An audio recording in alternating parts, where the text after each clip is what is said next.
Hey, welcome to the sit down. I'm your man Rod Love. I have with me this evening, hey, Sister Wynn, and I also have. I'm not even gonna mess with you because I like that hat. I like that hat. I got Doc Polite and Doc Polite. I'm gonna ask you one more time. What kind of hat is that you have on? That's the kind of hat that make me look The good. kind of hat that make you look good. That's right. Okay, I'm gonna give you credit because I like that hat. Yes. Let's see the couple. What can I Sit say? down for a minute. Okay. Okay, I'm gonna give it up to you. Yes. Yes. Now you know I talk about you when I don't like them, but I'm gonna talk about you when I do like it, and I like Hey, that one. hey, I ain't got a hat that ain't sporty. Yeah, I like that one. I like that one. Hey I Doc, think it give us looks some. good. You know, everybody like to see that big hat, but give us some screen over here. But man, we got a lot to talk about tonight, and Doc is gonna help us with it. But man, by the way, for those of you who are tuned in, you're tuned in to the sit down, and the sit down is intended to bring you what's happening in the community, what's happening around the country, um, just to try to highlight some of the things that are taking place.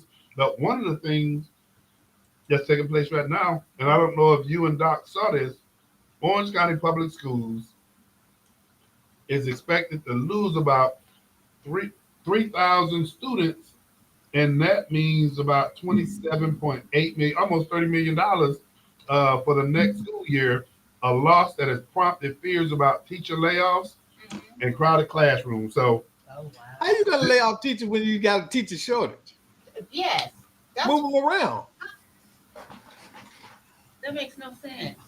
hey, Now, you and Doc, y'all making a lot of sense. How are you going to have a teacher layoff? And say it again, Doc. Every year, I say, how you gonna have a teacher layoff and you got a teacher shortage? yeah. Yeah. You always see teacher need Those teachers things hired. are diametrically opposed to each other. They can't. Both of them can't be true. Well, let me finish this and let me run this down to you. Okay. In a recent memo to employees, Orange County Public Schools said the expected loss of state money will have major implications on one of the state's largest school districts. That will mean all departments must reduce their operating budgets. Get a hold of this. They got to reduce their operating budgets by what percentage do y'all think? I'm gonna go with you first, Sister Wayne. 90%. 90%. Okay, Oh, Doc. that's way too much. Shoot, that's only 10% left. Hey. I would say as much as 20 to 25%. Okay, now this is what's going to get you and our audience. When we sit here and talk about Orange County Public Schools losing about 3,000 students, which is the equivalent of about 27, and let's round it up, $30 million. Mm-hmm. Now y'all do the math now.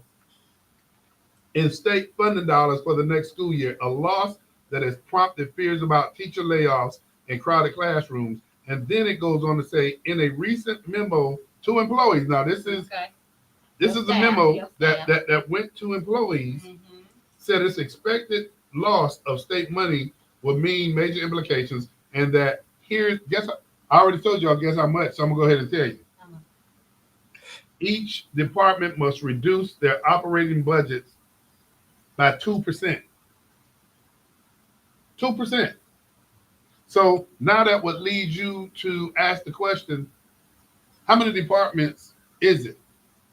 Really? I mean, I get hey, Doc, that's a good question. And I know engineer Mondo probably Googling now about how many departments is it within Orange County Public Schools? Because Doc, based on what you just said, when you said about 20%, that would mean it would have to be about 10 departments, right? 10. 20%. That'd be about 10. Yeah. So but 10 departments would be the equivalent of 20%, right? Yeah. But you hear 2%. So Well, it's misleading, and that's why I don't like bean counters and statistics. People don't understand how much manipulation you can do um, with numbers. And that creative accounting stuff.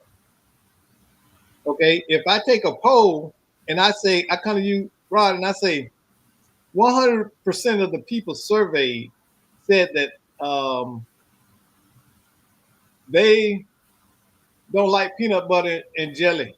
They like their peanut butter on top of their jelly, right? When they make a peanut butter and jelly sandwich, Mhm. right? I said 100%.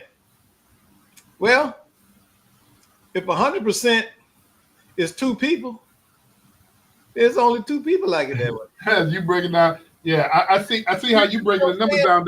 So it plays in to the propaganda and the grooming that goes on by our media. But this talks about the projected drop in enrollment is the biggest since 2021, and they're talking about a drop of enrollment of more than 10,000 students. Well, you gotta okay. The state is getting grayer. Okay, that's a huge impact because you don't have families with children. Great people don't have children. I ain't got no kids, and I ain't gonna have none. But there's two items that they equate to this drop in enrollment. One of them is declining birth rates, number one, and then they talk about the expansion of the state school voucher, which basically they're saying kids who otherwise would normally go to public schools, now their parents are using the school voucher for them to go to private schools.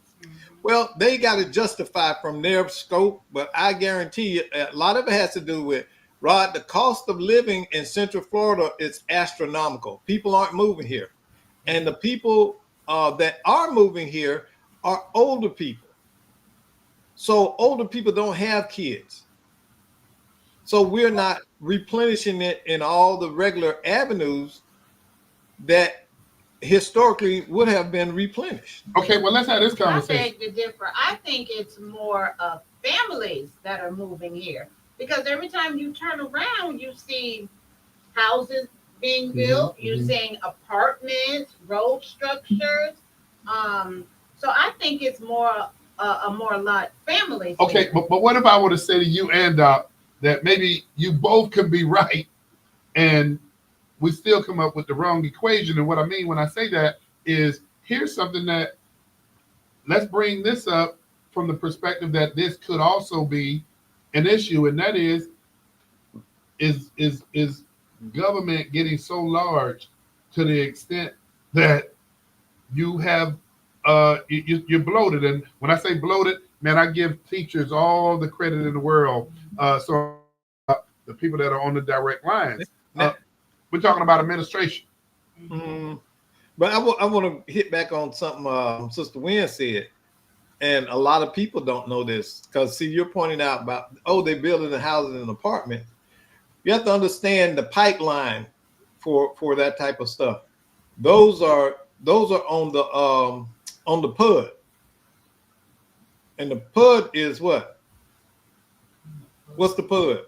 I don't know, man. Tell us. Planned urban development. These things are in the pipeline.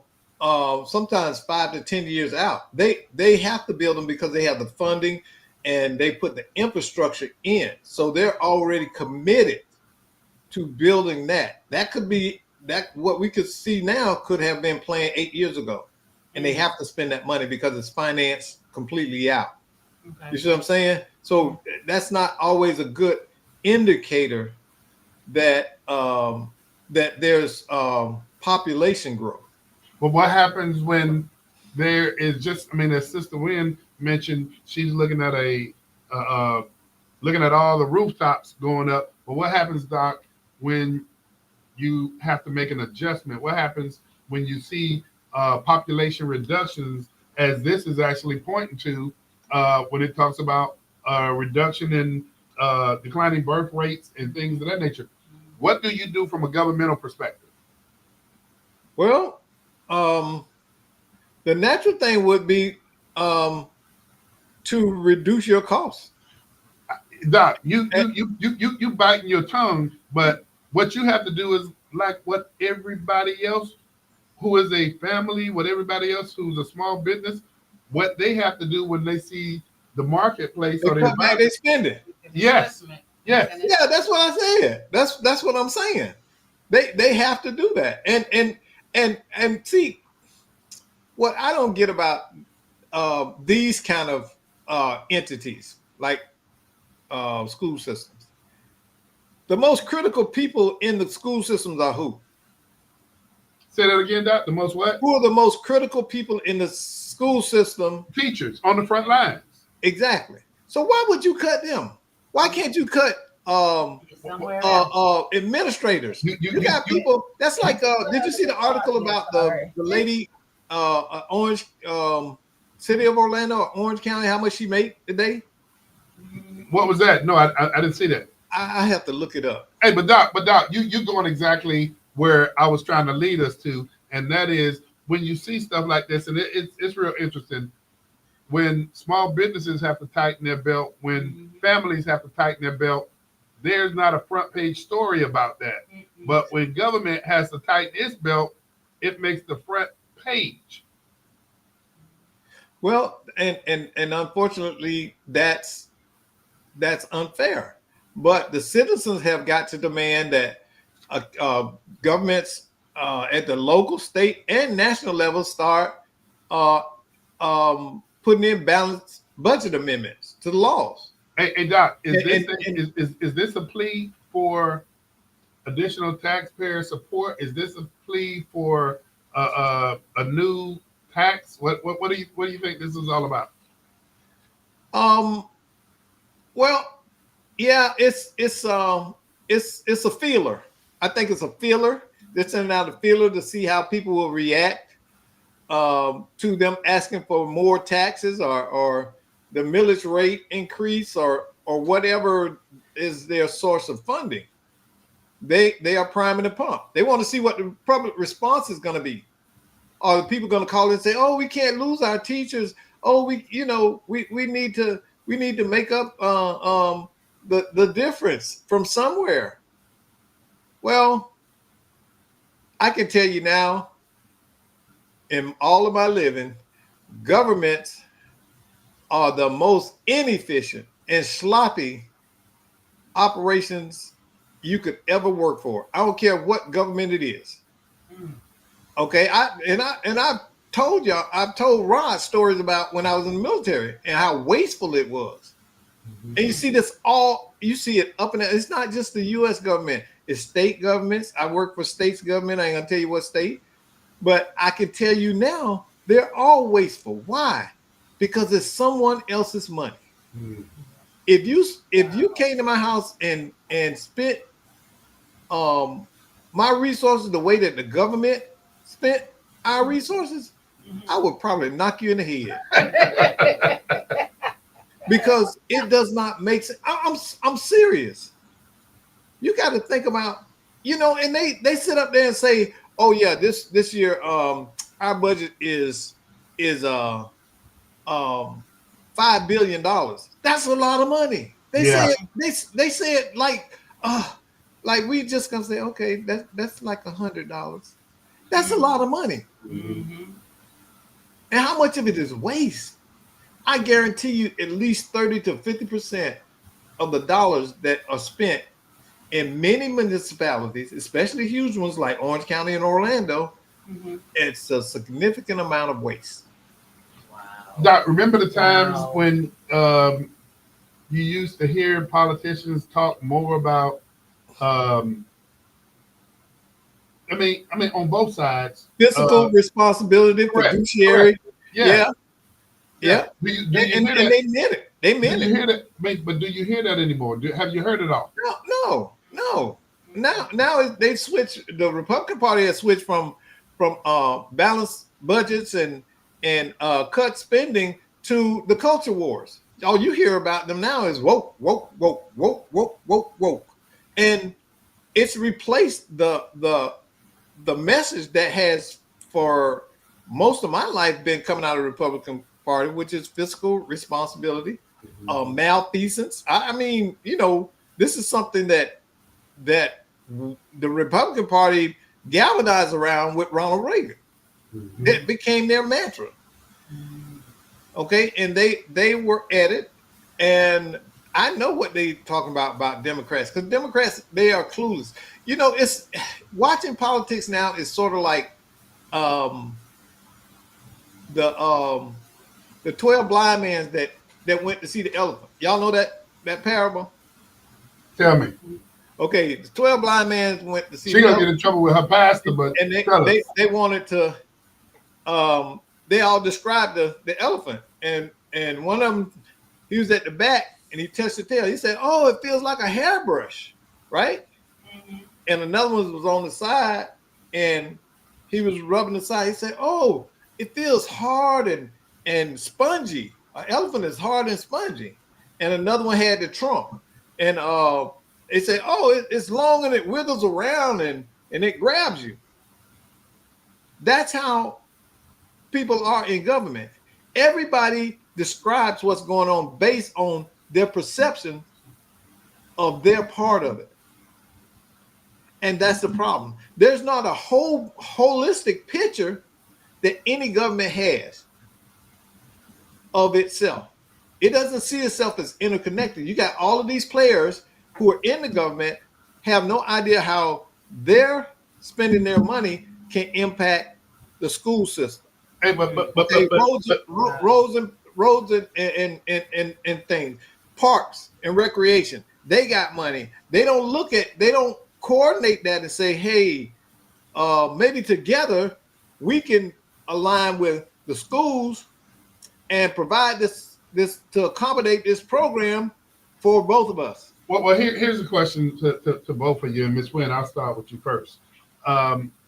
It seems like show after show, we're starting to have more and more dialogue and conversation that includes government, and I'll say it. It includes a great deal more skepticism and criticism of government.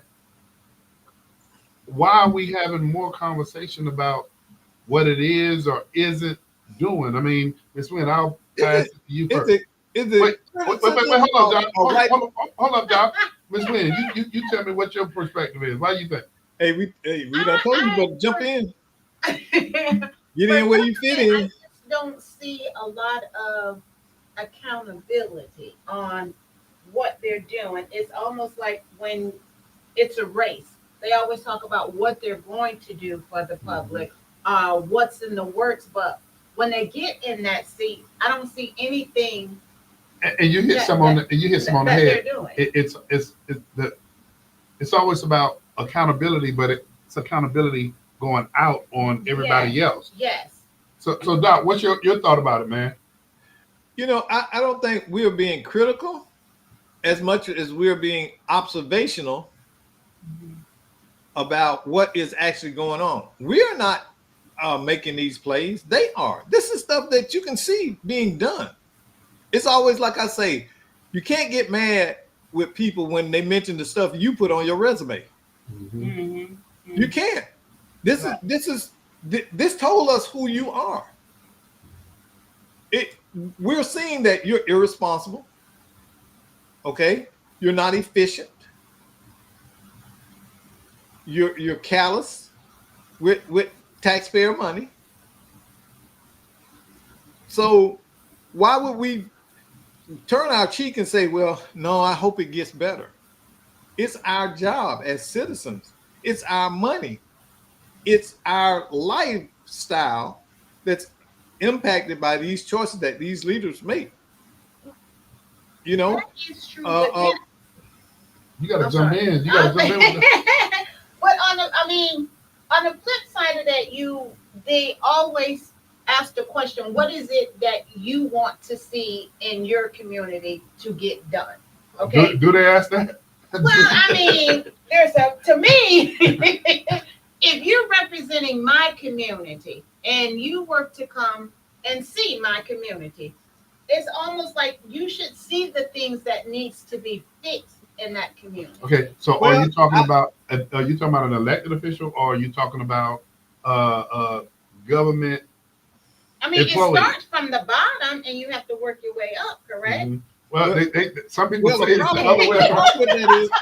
A problem with that is you always get the clowns that run up to the mic. Well, you get the wrong people to go grab the mic and start talking, who have no clue what they're talking about. All they do is get up there and ramble. You know, you've you've had I'm not picking on nobody, but like in a papa, you had people going up there on a budget and talking about how Martin Luther King marched. What in the heck that got to do with a budget? Oh, wow. Wow. You understand? Yeah. So if you can't come up and make an intelligent and articulate statement or advocacy for what you want to see, it's like, you ever hear somebody that just drone on and on and on and on and on and on and on? They love to hear themselves talking. Yes. That's what you get a lot of times at we meet. It's the same people, the same little clique. They come up there and they have no idea how to set anything right, but for some reason the community will listen to them. Well, no, and I don't think that's true that the community is listening to them. You know, when you come forward, I want to hear you tell me about what you've done in the community. I want to hear you tell me, and don't just blurt out stuff. Give me some empirical data. Give me something that you got receipts on. You know, and they never do. They never have a cohesive plan. Yeah. It's not well thought out or anything. One of the things I used to do to people, especially my employees, they say, "Hey, I got a suggestion for someone." Okay, write me down a proposal and tell me how we would do it. That killed a lot of talk. Playing together. Then it's my turn to say, "Hey, where's that proposal you told me? We talked about this 2 weeks ago. Why don't I have it?" Yeah, and I thought about it and it won't really work. No, because you had to do some work. Hey, Doctor, you're right. When it comes down to looking at a logical plan, whatever some of your ideas might be, once you put it on paper, even I'm gonna confess, even myself, Miss Wynn can say, until I reduce things to writing, to actually look at it and see where this may lead, that's when you get to look at maybe the pros and cons. That's when you get to look at, does this plan really make sense from a strategic standpoint? Which way should this go? You know, but then you got to also look at other things that people don't look at. What's going to be the fiscal impact? Is there a policy issue involved? That's like what we were talking about earlier today. When you called me, what did I say? What's the benefit of this? See, because it's a lot of times we do things because our motive is right, and we want to do things, but the circumstances in which that thing will execute can be a wrong circumstance. You get what I'm saying? Yeah. Because you got to think, like, a lot of programs, they are with merit. But are the people that you're doing this program for, are they in a position psychologically, mentally, spiritually, financially to take advantage and benefit from it? It makes no sense to do a program if the people that you're doing the program are not going to really benefit from it. Hey, Doc, you just described something. I had the opportunity, man, this past Easter, man, to be sitting down in Daytona Beach with this brother that I've met, just, former military, and we were talking about some of the things that we do. We're working with community-based organizations, and I told him about the reading and writing. I mean, reading and math initiative. I told him about responsible fatherhood initiative. Told him about the violence prevention, and was getting into it with them, and got Dr. Nelson on the phone, and so we were having a little dialogue. Everybody knows who watches, not just watches our show, but also who's engaged with us in the different initiatives that we have going on in the community. Everybody knows that our objective is to benchmark where we're at first, and then look at, are we making progress and heading toward the outcomes that we're looking for. But this brother laid out something, because I told him, I said, one of our biggest challenges is how do we get parents, more engaged. Yes. And you know what he told me, Doc? What? He says, you gotta employ the with me concept. And I say, what's with me? Yeah. And he says, and Doc, you probably already know this, you gotta employ the concept of what's in it for me. What's in it for me? And Doc, that's what you were just, that's where you were going. Yeah. And so if, I can understand, we are engaging those kids. They're almost an audience that's really urging for the level of intention of adults. The question is, how do we get these parents engaged at that level? And we got to figure out what's in it for the parents. And I mean, Doc, one of the things that come to mind, and I'm going to pass it around, is. Well, okay, let me ask you this then. Okay. But for those parents, the first thing that, if I'm a parent to two daughters, all of us are parents. The with me for me would be, how is this good for my child? What's the betterment of my child? How is this going to help my child advance in life? That's what I would look at. So what would y'all look at? Well, I was going to go there, with you as an example, because your benefits are that that the choices and actions and things that you made are going to lead to better outcome for your children. They're going to be cognizant, and they're going to be able to filter things in a constructive manner. They're going to engage in critical thinking before they make impactful decisions in most cases. And so you see the benefit of them going to school. Okay. But Doc, how do you break that down? But Doc, how do you break that down to where, and you know this better than anybody, Miss Wynn knows this too.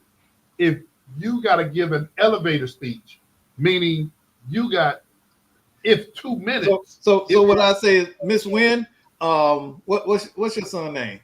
Anton. Anton is a wonderful student, and here's what I know: if you would stay on him and help him to study more, remain focused, y'all discuss schools and stuff, the long-term benefit is that he's going to be able to increase your family's well-being and legacy going forward. He's going to be successful, and his success is your success. So I need you to participate and help this young man, along with the community that we have around him, get forward, to go forward and be the best version of himself. Hold on, because I like how Doc started that. Hey, for those of you who are watching the show, now Doc, remember this what I used to do. I like how you did that. But for those of you who are watching the show, Doc just gave an elevator speech, so to speak, that how would you engage, or what would be of interest to you if somebody's presenting to you about how to help your child? If you want to give your elevator speech, dial 407-921-6195. Because, Doc, I like that, but I'm sure that there got to be a whole lot of different approaches, because that elevator speech may impact Miss Wynn, but it may not impact. Well, you got to remember now, I used to do this. So but this I'm not being critical of you. No. I'm saying the average person is not going to do it that way, because that's just training. Okay. And that's psychological training that I've had. I know what keywords and emotions to push buttons on. Okay, Miss Wynn, Doc has daughters and he has a son. Give him the elevator speech. Wait a minute. I just need to, I'm that parent, okay? I'm that parent you're talking to. You're telling me that. I hear you. But then with some of the parents, their thought is going to be, I have 2 or 3 other kids that I have in this household as well. I cannot just focus here on Johnny. What about my other one? Yeah. Well, so what's in it for me with my other kids? Okay, I'm glad you asked. Because he is the blueprint, you now have a roadmap for success for all of your children. So now what Doc is alluding to, see, we're gonna pick these elevator speeches apart. So now Doc is targeting your oldest child to say that your oldest child is gonna be the blueprint for the other ones. But yeah, so you gotta listen, as a parent, you gotta know how to listen. I get tickled because I see the psychological games that Rod played with his girls, because I used to do it. I used to do it. All of my kids went to magnet school. The first one got in, right? She went to A.R. Johnson in Augusta, Georgia, one of the top magnet schools in the state of Georgia. The other two were livid. Why we can't go to a magnet school? Well, guess what? We're gonna work on that. You're gonna follow. You're gonna ask your sister how did she get in there, and then we're gonna do that. Okay? So it became a competition. So the middle girl when it went time for her to go to high school, guess where she went? To the magnet school. Okay. But everybody is not going to be mega material to go to this top school, which you have a lot of parents and no, but that's your job as a parent. Your job as a parent is to make sure that your children maximize every opportunity to become productive people and productive citizens. Because they don't have that mindset of that higher education. And Ms. Wynn, you're hitting something right on the head from the perspective that, and I'm gonna go back a little bit. Doc is the same person that sat here maybe a couple of months ago, and he did an excellent job on talking about how children learn. And I mean, I was sitting up here learning the different processes. One is audible, Doc, right? Auditorial. Yeah. And tactile. Tactile and visual. Doc knows that stuff. But even when you're presenting to a parent, you got to keep that in mind, how they're receiving this information. And that's the way Doc would do it. Me, I'm going to say to this mother, hey, look, little Johnny has an opportunity to just really expand his horizons and explore some areas that, man, he's never ventured into. And based on that, because I'm a parent too, man, every parent want to see their child do better than them. Man, no, they don't. There's some parents out there jealous. Did I interrupt his elevator speech? I'm sorry. Did I interrupt his elevator speech? I'm sorry. I think he's just being a hater. See, but what you got to do is I am not being a hater. Man, you got to invest in hater rate because the stock go up all the time. You know, the stock go up all the time. I'm not a hater. Go ahead. I talk with my hands and I talk with some excitement. I feel like and it goes back to your audience. Yes. You have to know or have some understanding of who that parent is. You can kind of get a feel of what your conversation is going to be like with certain people. And certain people you have to, and I don't want to say come down on their level, but sometimes you have to just make it simple for them to understand it. Using all these big words and you would lose some of it. And in a lot but in a lot of instances, people respect you being direct with them. Yes. And some people talk about and some people talk about just being real, and you just have to be direct. Yep. But here's some of the other things that we got to take into consideration too. While we're talking about the what's in it for me perspective for parents and their engagement with pushing their kids to be engaged in things that's going to make them better, we also need to take into consideration, man, we got parents out there that's working hard trying to keep a roof over their children's head. We got parents out there that's trying to put a few dollars aside to see how this can benefit their child long term. I mean, we got those issues out there too that we can't dismiss. No, we really right. I get that. My mom, and I was just talking to my wife about this earlier.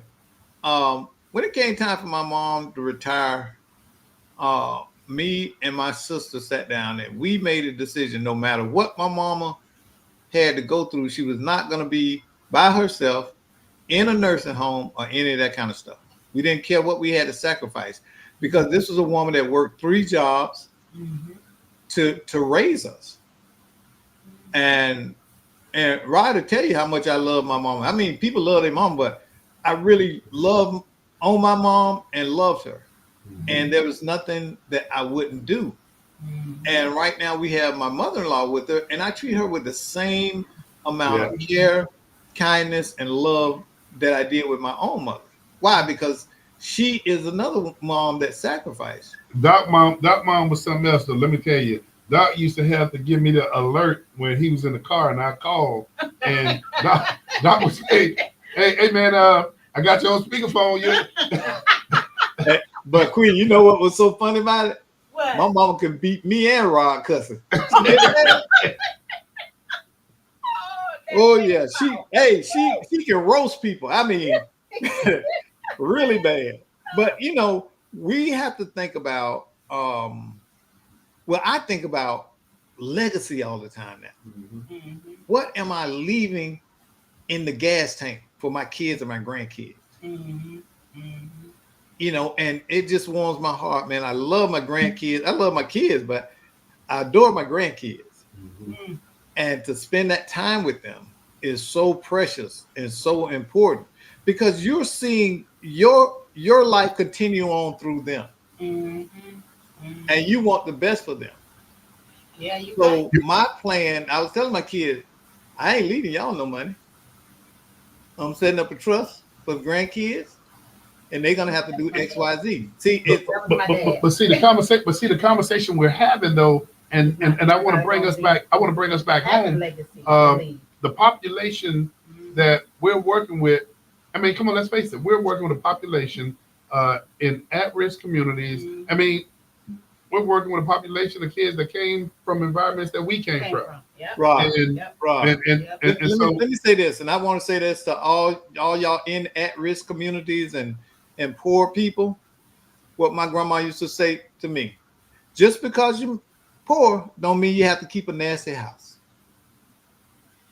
Just because you're poor does not mean your house has to be nasty. And literally, what she's saying is, because you're poor does not mean that you have to live less than. That you can't have standards, that you can't have convictions and rules for yourself by which to live by. But we're not just talking about poor people, though. Here's what I'm gonna, and I get where you're going, but we're also talking about a different generation. We're talking about children having children and the disconnect as it relates to. We have to go through driver's ed to get driver's license. But that's what guys. That's what we do. See, we're sitting here, not intentionally justifying it, but we're giving reasons as to why they can't. But the data's there. The data's there. You've had more in the last two generations, even three. You've had children having children. And it's not justifying it, but we're talking about the disconnect from a generation that was raised by adults. Right. But why did it slip? Because we stopped having accountability. It's not magic. It's a whole bunch of reasons. It's a whole bunch of reasons why it slipped out. We were talking about one before when you started talking about social welfare, when you had these rules where if a woman with kids was going to get support from the government, then a man couldn't be in the home. So you got a whole lot of things that we can put into this basket, and we shouldn't be enabling ourselves from the perspective to say, okay, that's the excuse and that's the reason why we're where we're at. What I'm saying is almost like Bill Cosby back in the day, when Bill Cosby said, hey man, these black kids is walking around with these shorts hanging off their butt with them not caring about their appearance when they go to places. And Bill Cosby started getting criticized when he was making comments about the black family and the breakdown of the black family. Well, he wasn't doing that, but telling the truth. Look at that. Look at President Obama. He's been criticized for pointing out something about group behavior that is true. That what behavior, Doc? I say group behavior, something, a pattern that that's present. Don't get mad about the truth. Ask about why is it true. And seeing that's where it comes into how do we break this cycle or this curse? Well, if we had the answer to that, no, we'll be millionaires. But it starts with that parent and it starts with that child. I think with some parents and kids, they've lost how to communicate with each other. Lack of communication. Well, I agree with you, but I also take a different approach in terms of where it starts. Okay. And everybody, I mean, we always, and it sounds good when we talk about it starts with the family. It sounds good. But if the family ain't even cohesive, then the question is, where does it start then? And I mean, it doesn't start with the politicians, no. What it starts with, everybody love to say this little thing about it starts with a village. Well, you got to goddamn have a village first. Yeah, you do. You do. And yeah, well, a lot of them think communities don't have that village. Yeah, but in a village, Doc, Miss Wynn, you got to have some chiefs and you got to have some Indians. Everybody can't be no doggone chief, Doc.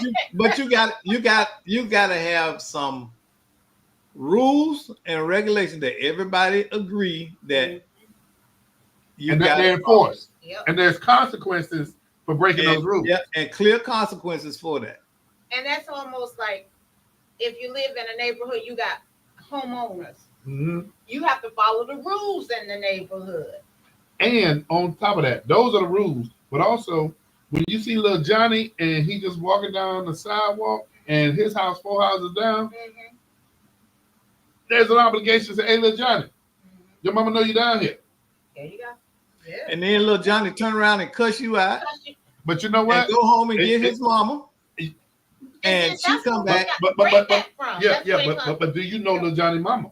Is the question. If little Johnny mama only live 4 houses down and there's no connection, there ain't no neighborhood. And and it's so funny that you say that because in our neighborhood we have a pond, we have a lake at the back of our neighborhood. And my son's been going fishing down there. And one of the neighbors said, hey, this is a private lake, right? My son says, yes, ma'am. And she was like, so why are you here? My son was like, I live in the neighborhood. And she was like, I've never seen you before. So she doesn't even know who's in our neighborhood. So that's where you have to get to know your neighbors. Even if they're not on your street or right in your area, you still need to know your neighbors. You're right. And the funny thing is when you said that, hey, Doc, when she said that, I started, hey, and you know what? We're going to go over a little time because we're having fun. We're going to go over a little bit. But when you said that, the thing I thought about was a lot of times it's all in the delivery is how you receive it. Because sometimes if you receive what that woman said and you're like, oh, I'm going to take this as she trying me. Or if it happened to be a white woman and your son is black, then now you want to take it and turn it and say, okay, this is a white person that's trying to enforce some power over me being in this neighborhood. But what about turning that to this person and say, yes, I do live here. How are you doing? By the way, my name is such and such. Well, my son did. He said, I live at, gave the address, and then he said, we've been here for over 20 some years. And then he said, my name is Anton Wynn. Now the table's on her. Oh, I've never seen you before. And then he was like, I don't know. But now the table's turned. Now it's on that person to see, let them play their hand. Yep. If they say, oh, okay, nice meeting you, man, no harm, no foul. But then so how did it end up? How did it play out? It ended up, we were outside and she was out walking. And she seen my son. We were sitting in the driveway. And she seen my son. And then she said, hi, Anton. And I'm like, Anton spoke. And then he said, Mom, that's the lady that stayed, down by the lake. Yeah. So now that she seen him, She speaks now. But before it was like, what are you doing? Well, it goes back to what y'all was saying about mindset. It's a different, uh, it's just different now. I had a neighbor when I first moved back to Orlando in 2000, stayed next door. And the guy, he came over and he introduced himself and everything. He seemed like he's all right. He said, "Oh, by the way, I cut a lot of the neighbors' yards around here. You want me to cut your yard?" I said, "Yeah, go ahead and tighten it up." So he came over. I gave him $40, right? Mm-hmm. So now I stayed by myself. So about a week later, I came home. The yard was cut. I said, "Okay." I saw him outside. I said, "Hey, you cut my yard?" He said, "Yeah, man. I'm gonna keep it tight. I'm gonna keep it tight." I said, "Okay, but let me tell you when to cut it." I said, "I'm going ahead and give." And that's the communication. And that's the communication part. I called hell stopping this boy from cutting my grass. He just kept doing it. Because that was his beer and weed money. But that was the communication. Hey, Doc, in the interest of time, let me ask you this. The clip that we got regarding, is that clip workable? Yeah. Okay, let's do that, and then we're only going to have a couple of minutes, but we want to make some points on that. Go ahead, Doc. This country is wrong. Why can't you stand that and say with that? Maybe you can. Would you be willing to stand by me in a press conference or in an individual interview and talk about this issue that is larger than Austin at this point? God rest the beautiful young man's soul that would have been one of our strongest voices if he was still alive today. Yes, I am, sir. Okay, my turn to speak. You are part of the fucking problem, my friend. You're trying to create more race divide than bridging the gap. I do not condone anything you do. You do not have any fucking... That's called white guilt. No, let it talk. My son, let me finish. I gave you your time. You take my son's face off your website. I am not associated with you. You're creating more Austin Metcalfs with your weakness, sir. You are creating more Austin Metcalfs with your weakness. You are being weak. I gotta be honest with you about that, sir. You're being weak. Condemn your son's killer and the culture that caused it. Hey, Jeff. That's the problem. You've been submitted. Hold on, hey, Jeff. You've been submitted. I'll handle it from here. You've been submitted, sir. Hey, Doc. Go ahead, Doc. Go ahead. You see how fast that the wrong tried to tell the right that the right was wrong? Now, the father said, "I don't agree with your racism. All you doing is trying to create more racism and division." Mm-hmm. And this white supremacist had a black man behind him co-signing in on his point of view. Mm-hmm. This is the crazy stuff that we all, y'all hear me say all skin folk ain't kin folks. Yeah. You're absolutely correct, Doc. Right. And you pointed it out excellently. Ms. Wynn, what was your observation of that? The father just was not agreeing with what his views was. You're turning something into something that it's not. And I said this from the beginning when my son got killed. This is not a racist thing. And to all of you who are tuned in to the sit down, we're swinging this thing and we're way out of time, but we wanted to play that for you because it's all about leadership. The father who lost his son, and let me frame this up, give you a little background. There was I think it was a track meet or some type of school event that was taking place in, I believe it was Texas, and they had tents set up for the different teams. Yes. This white kid and some of his other schoolmates, and they didn't say, that this tent had just white kids or black. Right. It was a team. So whatever kids was in there were in there. Mm-hmm. And they told the black kid that was there, "Hey, you're in the wrong tent." And so there was some type of argument or confrontation. And based on what's been reported, there might have been a push or something to that extent. And the other kid, who happened to be black, stabbed this white kid to death. So all of that being said, this father has been out front, and this father has said that this is not a racial thing. This is not a racial thing. Yep. And for a father to say that on the same day his son was murdered, I mean, it takes strength. Isn't it just amazing to watch the evilness of people try and make this thing to be that the families are like, no, this is not what that is. But everybody outside of them is trying to twist and make this thing become what they want to for their own agenda. You're absolutely correct.